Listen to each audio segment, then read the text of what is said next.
Hello everyone, welcome to my 7th video in the Typing with Math series for Microsoft Word, LaTeX, and MathSha.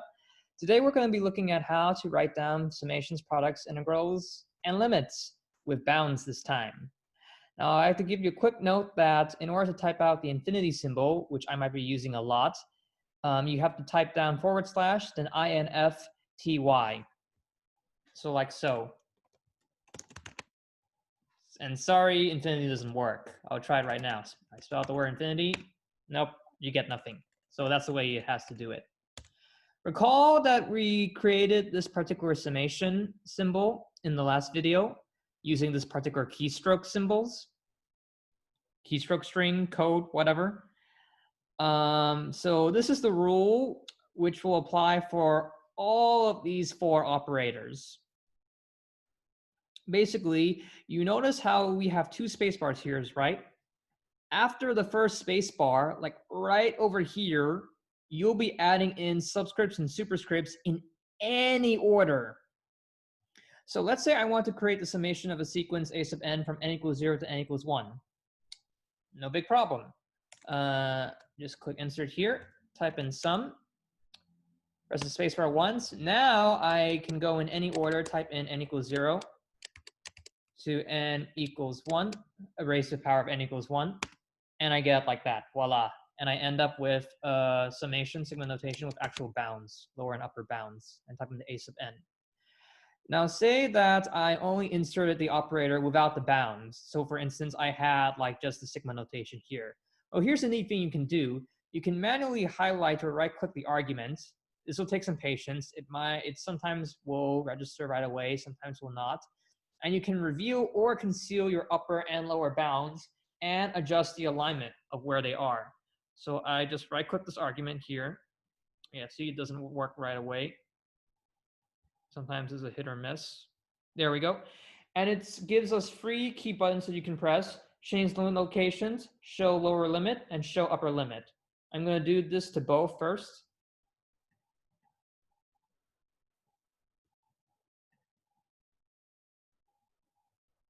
So I've shown the upper limit here. And then finally, I can simply type in the bounds: n equals 1, n equals 0, n equals 1. And now as for changing their location, I can click this and it just changes their alignment. So suddenly they're to the right-hand side of the summation side as opposed to being on top and below the summation sigma notation. Let me do that again. Boom, ended up right here.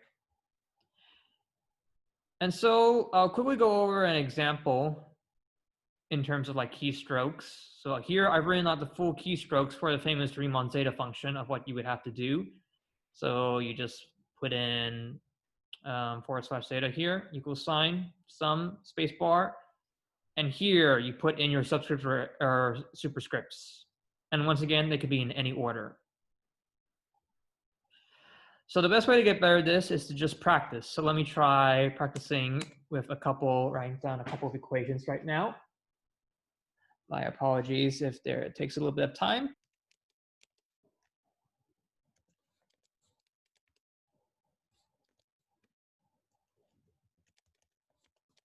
There's one example.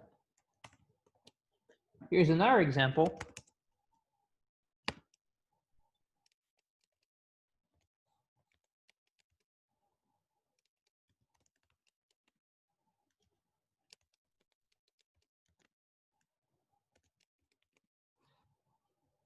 And the last one.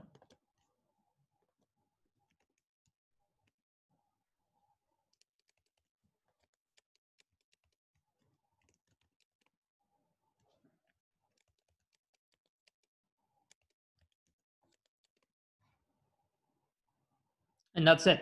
And we can do the same thing for products. So here I've listed some notation for the Euler product, which gives us another way of representing the Riemann zeta function in terms of the product of all the primes in any listed order, in a consecutive order, I believe. So this is the keystroke strings you would have to write down. And let me quickly replicate it right away.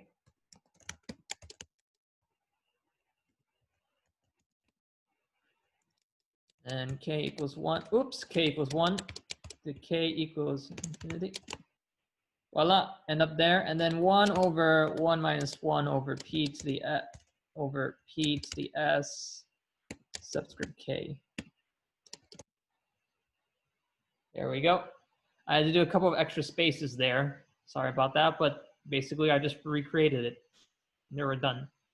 And finally, you can do the exact same thing with definite integrals. So let me give a few candidate samples here.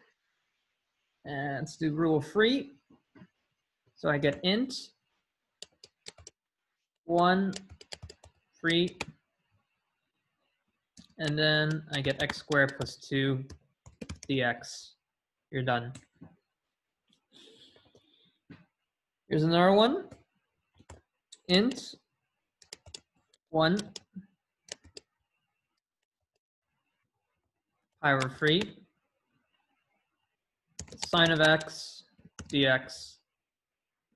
And the last one, int 1 4 2x plus 3 over x dx.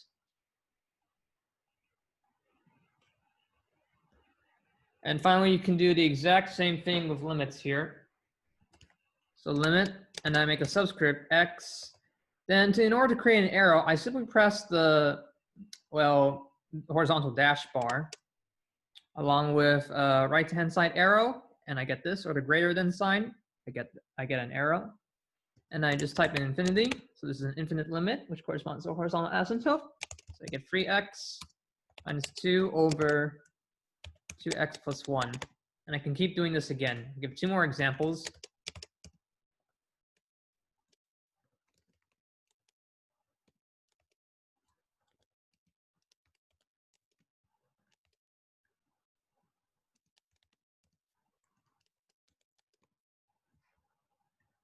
And the last one.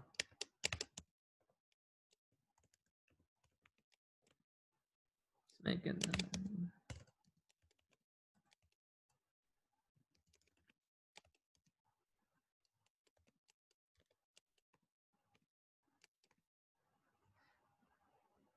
And there we go. We're done.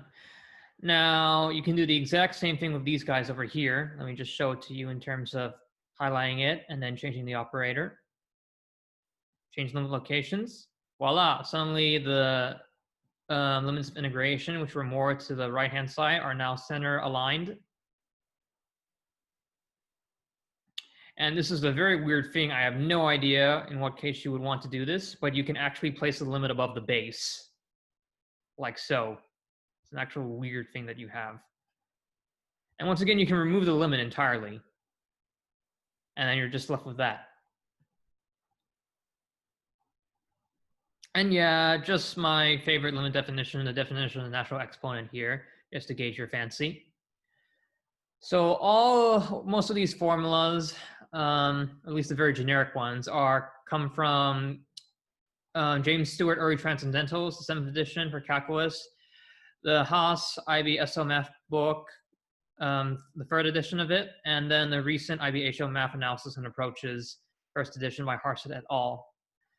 So that's it, essentially. I will in future be going over how you can do this exact same thing on MathCha, where you basically don't even have to bother thinking about this at all. It just provides it for you, but it's better to like learn how to type it out instead of thinking through a black box, in my opinion. And I'll also be looking at ways you can write down multivariable equivalents of these notations. So double integrals, triple integrals, contour integrals, and the like. Till then, I hope you have a pleasant day. Take care.